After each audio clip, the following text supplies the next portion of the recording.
नमस्कार। मैं द्वितीय वर्ष कला हिंदी साहित्य के प्रथम प्रश्न पत्र में आपको रीतिकालीन काव्य पुस्तक का अध्ययन करवा रही हूँ और हम इस पुस्तक का अंतिम अध्याय सूर्यमल मिश्रण की राष्ट्रवादी कविताओं को पढ़ रहे हैं और उनके वीरस्य पूर्ण दोहों का हम अध्ययन दोहा नंबर 10 तक कर चुके हैं।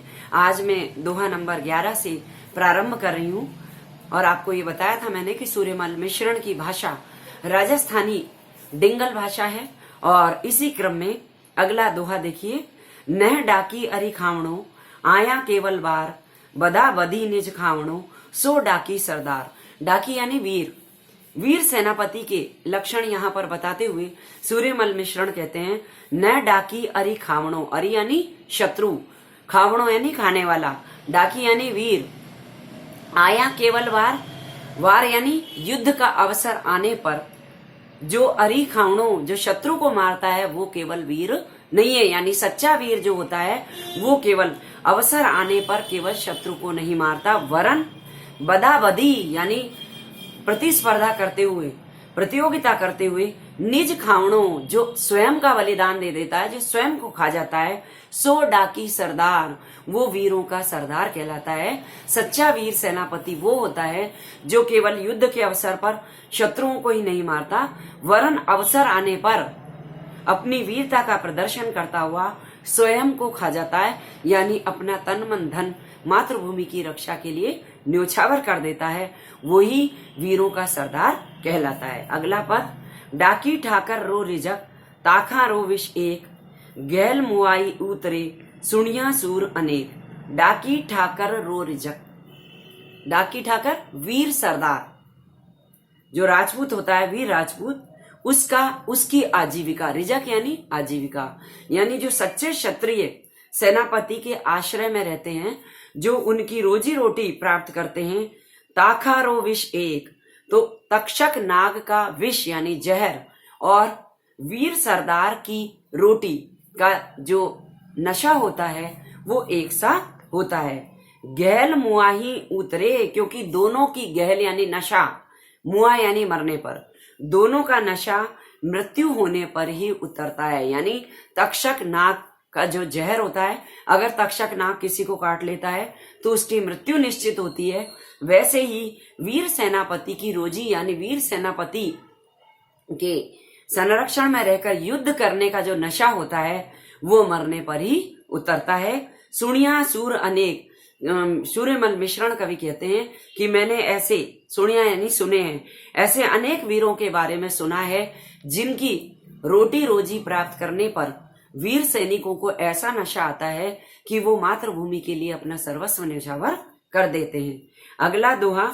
डाकी ठाकर सहन कर डाकण दीठ चलाए, मायड़ खाए दिखाए थण घणपण वलय बताए।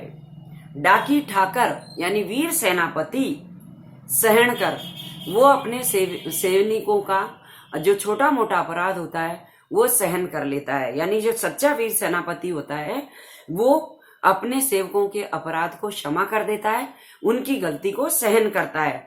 डाकण दीठ चलाए, लेकिन जैसे जो डायन होती है वो दीठ यानी दृष्टि को ही चलाती है और दृष्टि चला करके ही मनुष्य को का भक्षण कर लेती है, वैसे ही वीर सरदार की दृष्टि भी भयंकर होती है। वो अपने सेवकों के अपराध को सहन कर लेता है, लेकिन उसकी दृष्टि जब कायरों पर पड़ती है तो वो दृष्टि उन कायरों को खा जाती है। और उसी प्रकार जैसे डायन की दृष्टि डायन दृष्टिपात के द्वारा ही खा जाती है, वैसे ही मायड़ खाए दिखाए थण, मायड़ यानी माता, जो वीर माता होती है वो अपना स्तन दिखाकर ही कायरों को खा जाती है। धण यानी जो पत्नी होती है, जो वीर पत्नी होती है, पण वलय बताए, वो अपने चूड़े के प्रण को दिखाकर ही कायरों का भक्षण कर जाती है। यानी वीर सरदार अपने कायर सैनिकों को डायन की तरह दृष्टिपात करके खा जाता है, वो अपराध को सहन करता है, कुछ नहीं कहता।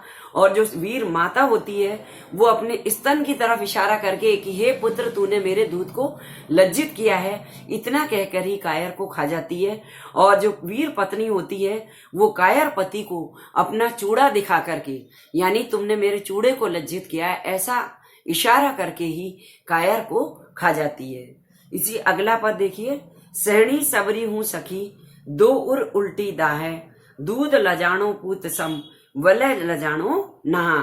यहाँ पर वीरांगना कह रही है, सहणी यानी मैं सब सहन कर सकती हूँ, सबरी यानी सब कुछ, हूं सखी, हे सखी मैं सब कुछ सहन कर सकती हूँ, लेकिन दो उर उल्टी दाह, लेकिन दो बातें मेरे हृदय को, उर यानी हृदय, मेरे हृदय को जलाने वाली दो बातें हैं। यानी वो कौन सी दो बातें हैं जो मुझे सहन नहीं होती।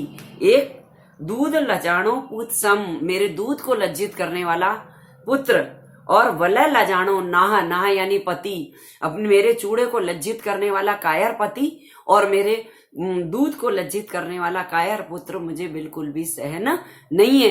वीरांगना कह रही है कि मेरा पति वीरता पूर्वक मातृभूमि के लिए सर्वस्व न्यौछावर करे और मेरा बेटा मातृभूमि के लिए बलिदान देकर मेरे दूध की लाज रखे, ये मेरे लिए शान की बात है।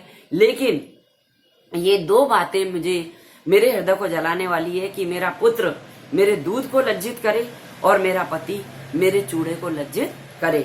अगला पद, जे खल भग्गा तो सखी, मोती हल सज थाल, निज भग्गा तो नाहरो, साथ न सुनो टाल।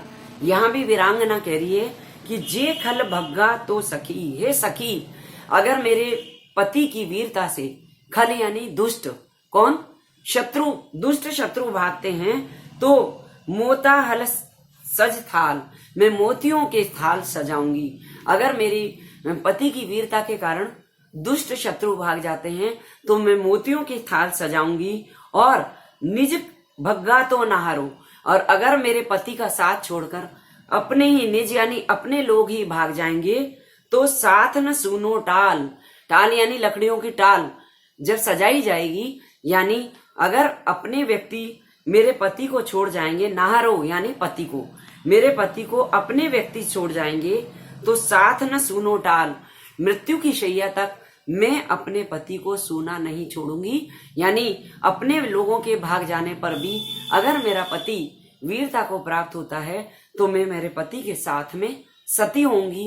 मैं लकड़ियों की टाल सजने तक मेरे पति को सूना नहीं छोड़ूंगी, उसका साथ नहीं छोड़ूंगी। इन सभी दोहों में वीर सेनापति, वीर माता और वीर पत्नी के उद्गारों को यहाँ पर सूर्यमल मिश्रण ने व्यक्त किया है। जैसा कि उन्होंने कहा कि वीर सेनापति की आजीविका और तक्षक नाग का विष समान होता है, यानी मृत्यु की परवाह वीर सेनापति नहीं करते हैं।